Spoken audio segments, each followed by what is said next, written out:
இல்லை, இறைவன் மீது சத்தியமாக அவன் பூமி இல்லை என்றார்கள். கேட்கப்பட்டது, யார் சொல்லலாம், அந்த யார் அப்படின்னு கேட்ட பொழுது கால அல்லதி லாய் பிரமணு ஜாரகு பவாய்க்கு, எவருடைய தீங்கிலிருந்து அண்டை வீட்டுக்காரர் பாதுகாப்பு பெறவில்லையோ அவர் பூமியில் இல்லை, அவரிடத்தில் ஈமான் இல்லை என்பதாக நபிகள் நாயகம் ஸல்லல்லாஹு அலைஹி வஸல்லம் அவர்கள் சொல்லி காண்பித்திருப்பார்கள். இப்ப எந்த அளவுக்கு இதுக்கு முக்கியத்துவம் தரப்படுகிறது?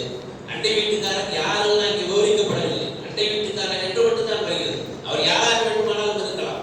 ஆனால் அவரோடு நான் நல்ல முறையில் நடந்து கொள்ளவில்லை என்றால் என்னிடத்திலே ஈமான் இல்லை என்பதை அதை பிரதிபலிக்கக்கூடியதாக இருக்கிறது என்று நபிகள் நாயகம் ஸல்லல்லாஹு அலைஹி வஸல்லம் அவர்கள் சொல்லியிருந்தார்கள் என்றால் இது எவ்வளவு முக்கியமான விஷயம்.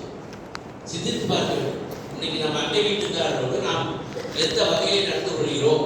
சிறு சிறு பிரச்சனைகளுக்கு, சின்ன விஷயங்களுக்கெல்லாம் அவரிடத்தில் பிரச்சனை செய்யக்கூடியவர்களாக, சண்டை போடக்கூடியவர்களாக, தொல்லை தரக்கூடியவர்களாக நாம் இருந்தோம் என்றால் நம்மிடத்திலே ஈமான் மிகவும் பலகீனமான நிலையில் இருக்குது என்பதை இது பிரதிபலிப்பதாக இருக்கிறது.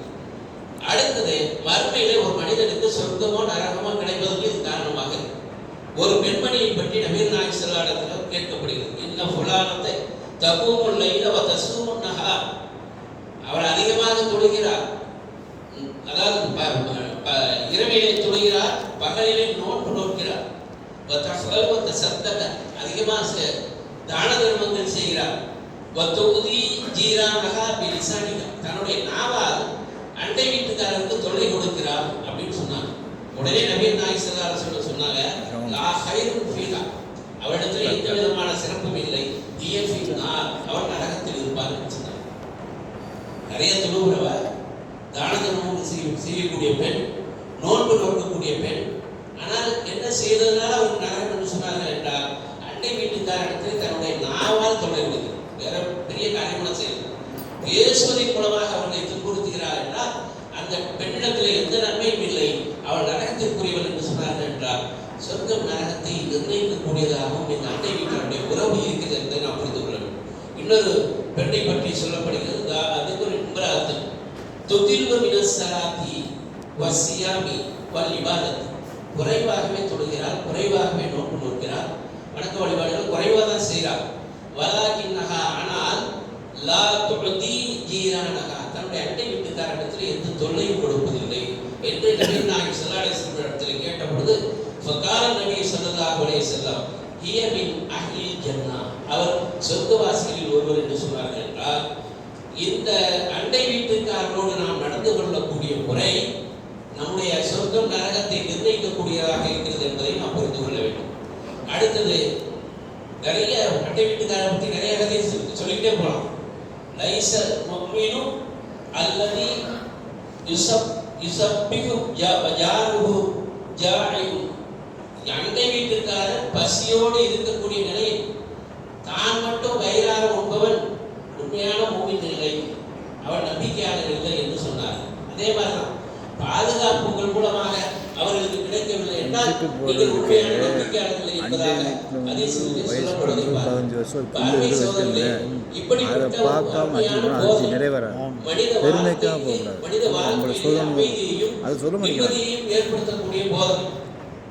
அப்ப இந்த போதனையை இன்றைக்கு கடைபிடிக்கக்கூடியவர்களாக முஸ்லிம்கள் இருக்கிறார்கள் என்பதை நாம் எப்படிப்பட்ட காலத்தில் வாழ்கிறோம்? அவதூறு பரப்பக்கூடிய ஒரு காலத்திலே வாழ்கிறோம். நம்மை பற்றி தவறான செய்திகள் தொடர்ந்து பரப்பப்படுகிற, விதைக்கப்படுகிற ஒரு காலத்திலே வாழ்கிறோம். இப்படிப்பட்ட காலத்திலே வாழக்கூடிய நாம் ஒரு இந்தியா போன்ற பன்மை சமூக சூழலில் பல சமூக மக்கள் நம்மளோடு சேர்ந்து வாழ்கிறார்கள்.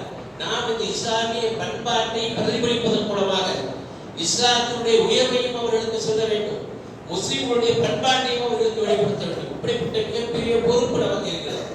இந்த பொறுப்பை, இந்த அந்தஸ்தை, இந்த பொறுப்பை இன்றைக்கு வளர்ந்து வளர்வதுதான் முஸ்லிம்களுடைய எல்லா பிரச்சனைகளுக்கும் காரணம் என்பதை நீங்கள் புரிந்து கொள்ள வேண்டும். அல்லாஹ் தஆலா இந்த சமூகத்தை குறித்து ஹைர உம்மத் என்று சொல்லி, மிக சிறந்த சமூகம் நீங்கள் என்பதாக சொல்லுகிறார். அந்த அப்படி நமக்கு பட்டம் கொடுப்பதற்கான காரணம் என்னவென்று பார்த்தால், அவர் நீங்கள் நன்மையை ஏவி தீமை தடுக்கிறீர்கள். இந்த உலகத்துல முஸ்லிம்கள் செய்ய வேண்டிய முக்கியமான வேலை நன்மையை ஏவி தீமையை தடுக்க வேண்டிய பொறுப்பு. அதனால் நீங்கள் சிறந்த சமூகம் என்று சொல்லி. அடுத்தது அல்லாஹ் தஆலா சொல்றான், நீங்க உம்மத்தன் வசத்தன் நடுநிலையுள்ள சமுதாயம் என்பதாக நமக்கு பட்டம் தருகிறது. இந்த உம்மத்தன் வசந்தன் எதை செய்ய வேண்டும்? சுகதாரம் மக்களுக்கு சான்று வழங்குவர்களாக இருக்கும். என்ன சான்று? நான் ஓரிரை கொள்கையை ஏற்றுக்கொண்டோம், இஸ்லாத்தை ஏற்றுக்கொண்டோம், இஸ்லாத்தை என்னுடைய வாழ்க்கையிலே கடைபிடிப்போம், என்னுடைய சொல்லும் செயலும் இது இஸ்லாத்திற்கு சான்றாக இருக்கும் என்று என்னுடைய ஒவ்வொரு செயலும் பிரதிபலிக்க வேண்டும். ஆக இந்த அடிப்படையிலே நமக்கு பொறுப்பு அந்தஸ்துகளை எல்லாம் கொடுத்திருக்கின்றான், அதற்கான பொறுப்புகளையும் நமக்கு கொடுத்திருக்கின்றான்.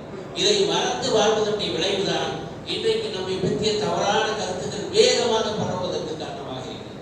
அருமை சகோதரர்களே, இது முக்கியமான விஷயம்.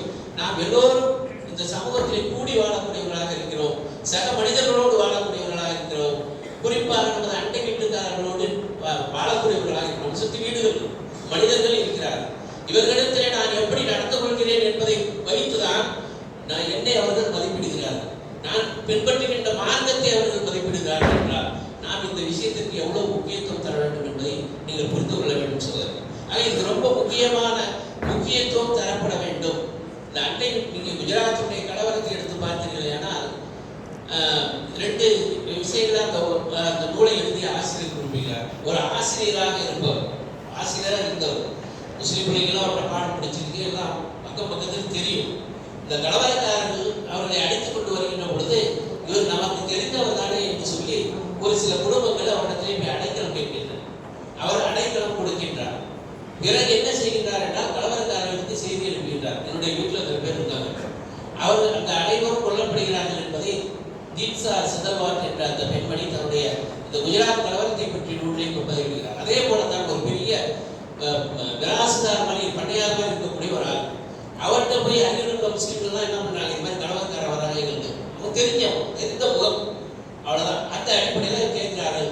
ஒரு 20 குடும்பங்கள் என்று நினைக்கிறேன், அங்கே அவங்களுடைய காம்பவுண்டுகளை விட்டு நீங்க இங்கே இருங்க, உங்களுக்கு நான் பாதுகாப்பு தரேன்னு சொல்லிட்டு அந்த ஆளும் என்ன செய்கிறார், கலவரக்காரர்களுக்கு செய்தி அனுப்புகிறார். அவர்கள் அனைவரும் கொல்லப்படுகிறதை வரலாறு பதிவு செய்திருப்பதை நாம் பார்க்கிறோம்.